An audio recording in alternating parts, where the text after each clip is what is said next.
Selamat pagi anak-anak ke kelas 6. Sudah pada salat duha belum? Yuk yang belum salat duha dulu ya sebelum mulai pembelajaran.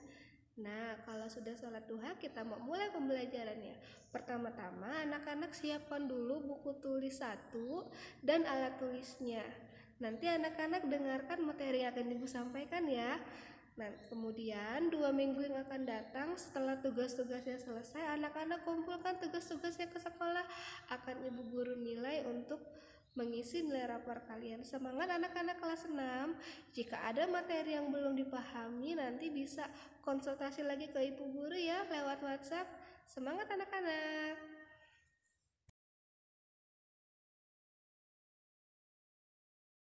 Ya, sekarang kita mulai pembelajaran ya. Pembelajaran pertama adalah pelajaran bahasa Indonesia bagaimana menentukan ide pokok suatu paragraf.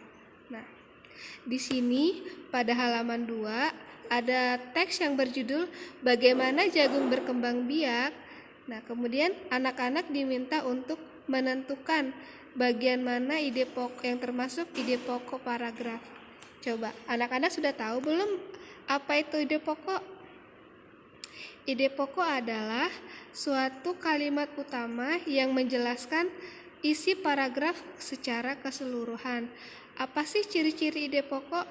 Ide pokok itu biasanya ada di awal kalimat disebut deduktif, di akhir kalimat disebut induktif, atau ada di awal dan di akhir kalimat disebut ide pokok campuran. Nah, kita baca sama-sama ya. Kita lihat di kalimat pertama. Kalimat pertama kita baca, jagung merupakan salah satu tanaman yang dijadikan bahan makanan pokok di berbagai negara, salah satunya di Indonesia. Kemudian kita langsung baca di kalimat akhir, jagung merupakan salah satu tanaman penghasil karbohidrat yang sangat diperlukan oleh tubuh. Nah, menurut anak-anak, mana yang menjadi kalimat utamanya? Apakah ada di awal kalimat atau di akhir kalimat? Ya, kalimat utama tidak harus ada di awal kalimat, bisa juga di akhir kalimat. Kalimat utama itu yang seperti Ibu jelaskan tadi, yang menjelaskan secara umum isi dari keseluruhan paragraf. Coba kita sama-sama lihat ya. Menurut anak-anak, ide pokoknya ada di awal kalimat atau di akhir kalimat? Ya, benar. Ide pokoknya berada di awal kalimat.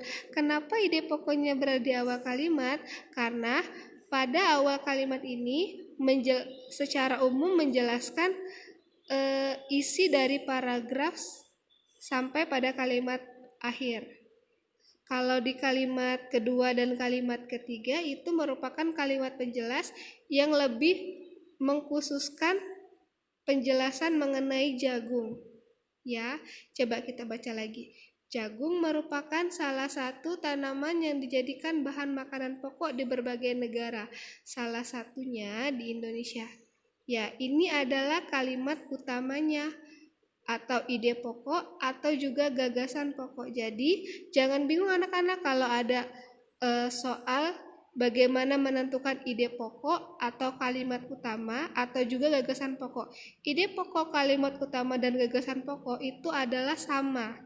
Jadi kalau menentukan ide pokok atau kalimat utama atau gagasan pokok yaitu intinya kalimat utama yang menjelaskan isi secara keseluruhan. Sudah paham? Nah, kalau belum paham, nanti bisa dilihat lagi contoh yang berikutnya ya. Nah, di sini ada 2 paragraf. Paragraf kedua, paragraf ketiga, paragraf keempat, dan paragraf kelima. Tugas anak-anak, anak-anak cari di paragraf kedua, 3, 4, dan 5, mana sih yang merupakan gagasan pokoknya atau ide pokoknya. Anak-anak kerjakan di buku tematik ya. Nah, anak-anak kerjakan di buku tematik persis pada halaman 4. Tadi di paragraf tamak sudah Ibu jelaskan apa itu gagasan pokoknya. Sekarang tugas anak-anak menyalin lagi ide pokok pada paragraf kedua, 3, 4. Nah, sekarang kita akan mulai pembelajaran IPA. Anak-anak sudah pernah melihat tanaman, melihat bunga?